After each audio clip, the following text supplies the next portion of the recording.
Hi class, my name is Mara and I use she, her pronouns. I'm currently at Clark to get my DTA with a focus in studio arts, and I am also a member of the Clark cross country and track and field team. Um, and I'm specifically grateful for my legs for giving me the ability to run and be on the team or whatever. I've been doing cross country for the last 9 years of my life, and my legs are really important to me because my ability to run is also super important to me, which is like my ability to run has given me a hugely better connection to my body and a much greater respect for myself, and it definitely helps me a lot with like my mental and emotional state, and has really helped me find a community and created a lot of like lasting friendships. So yeah, my running and my legs is I'm really grateful for all of that. Part one of this video assignment. Let's get into it. Question one. So in finishing the book Juliet Takes a Breath, it challenged me to reevaluate some of my assumptions about the queer experience that I came into this course with. The second question. Finishing this book challenged my perceptions about discrimination within the LGBTQ community and also white allyship. I realize now that just because a group of people are all queer doesn't mean that they all have the same like lived experiences, and that intersecting identities like race and gender and stuff like that can't be removed to like only look at the queerness of the group, because it doesn't work like that. And like all of the identities have to be taken into account with every individual or whatever. And I realized that white people are inherently privileged and racist, even when they have the best intentions. And that the BIPOC community doesn't really want or need white people to like let them speak, so to speak. They just want us to get out of their way and stop like trying to either put them down or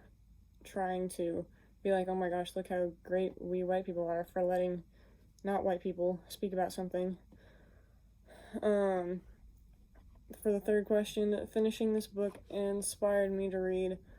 more accurate narratives and information about BIPOC, like specifically the BIPOC trans experience,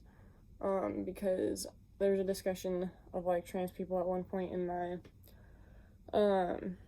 study group, and I realized that one of my group mates has a trans parent, and I have a trans friend, and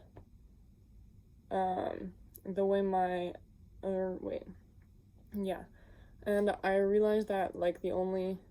interaction that any of my group mates and I had with any trans people directly was it was all white people, and I couldn't like come up with any good. Now that I'm thinking about it, there is the BIPOC trans actor that I know, and like she's pretty cool. But I couldn't come up with any non-white trans people that I like knew personally or I'd like really like ever seen just in like my daily life, and that I don't know all that much about like the trans experience in general, and then specifically how being trans, and then also to have the intersecting identities of transness and a minority race, how that like impacts the trans experience and stuff like that. So like all of that, and like reading Juliet Takes a Breath, which is solely from a BIPOC perspective, made me think like, oh, I really need to like get more information and not just from white sources only. Number 4, now that I have finished this entire book, I feel like I need to be more intentional but my own womanhood and desire to be anywhere near a feminist, and not to forget that just because I am like a woman and have like marginalized identities or whatever, that I don't still have privilege because I'm very white. Okay. Part B. Question 5. How has being required to read an entire book of fiction over a 10-week period impacted your learning, critical thinking, perspective taking skills, reflective skills, and independent thinking skills? Well, I read a lot of fiction pretty regularly as it is, and many of those books have main queer characters, and some have main straight characters, some have main queer characters. But the one common thing I realized about all of those is that even the queer characters, like, they're pretty much all white. And so Juliet Takes a Breath, being from solely a BIPOC perspective, showed me how much I don't know about that perspective, and also how much I don't know about that queer perspective. And it also gave me a weird perspective on Portland, because I moved away for a couple years, but I've pretty much lived in like the southwest Washington near Portland area like my entire life. So it was really weird to see it Portland portrayed as like this new like completely new place or whatever to somebody, and like I never considered how it might feel to somebody that has a very different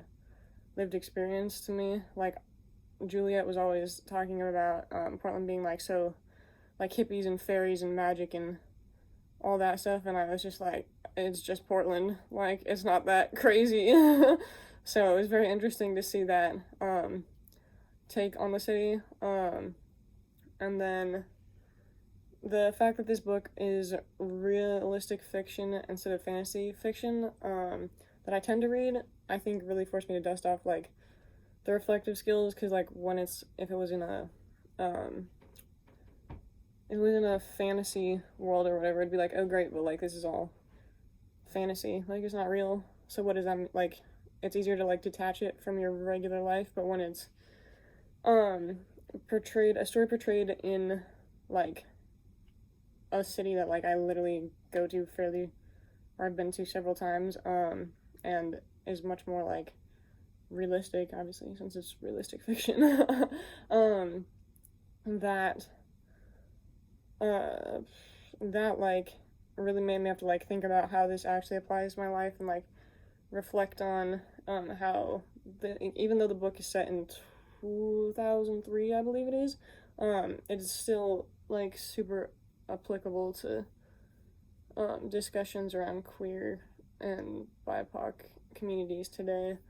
Arguably, probably even more so, because it's like more talked about, I think, now than it was in 2003, at least from what I know. And like a lot of like younger people are either knowing more or wanting to know more, and so this is just a conversation, right, with like the whole like things like the Don't Say Gay bill and stuff like that in Florida, and like all the like issues of just all the stuff around it these days. It's still very much like, how do you, and it's like it's applicable, that's what I'm trying to say. And it showed me the importance of critically thinking about how like everybody treats everybody, even when it's somebody that you look up to, like how Juliet had Harlow up on this like golden pedestal of like awesome feminism, but then Harlow ended up treating her pretty not cool, and how it's really important to like be able to still think somebody's cool, and like you can be like, oh well, like I look up to them or whatever, but then also step back and realize that you are an independent person and have your own feelings and stuff, and that you need to be able to hold both yourself and then the people that you look up to accountable to check your own biases and their own biases as well. Question 6. After listening to Woodson's TED Talk, what is so powerful about developing literacy skills and being encouraged to read over a lifetime, not just for a particular outcome. Well, be able to read and continue to read over a lifetime preserves stories and empowers people in the past, present, and future. Woodson emphasized this throughout her TED Talk, specifically saying that we read to remember those who came before us. Reading the story of the past honors, and she talks about how reading the story of the past honors authors and history, and I think it empowers those that have passed by us continuing to share their stories and allowing them to make their mark on their world, even though they're not necessarily always still physically here. And then reading stories empowers those currently reading them by helping them to, like, get through whatever they're getting through in their life and, like, escape the world and read by reading slowly, as Woodson said. And she specifically said, remember that story, regardless of the format, has always taken us to places we never thought we'd go, introduced us to people we never thought we'd meet, and shown us worlds that we might have missed. So that's kind of that, like, it can help you get out of the world you're in, but it also can show you, like, new windows to the world you are currently in that you wouldn't have otherwise noticed, and just kind of, like, can help you navigate your life a little better and empower yourself in the moment. And then the future is also empowered by this ability to read and, like, a lifetime spent reading, because if the current generation is reading and realizing the value of reading, then that means that in the future they're going to pass that down to the next generation. So it just, like, keeps building generations who are passing down, or keeps building generations who are hearing these stories and, like, internalizing them and passing them down, and, like, just growing the general knowledge for, like, your own personal future, and then for those coming in the next generation. And question 7, share what's valuable about including books written by queer and BIPOC authors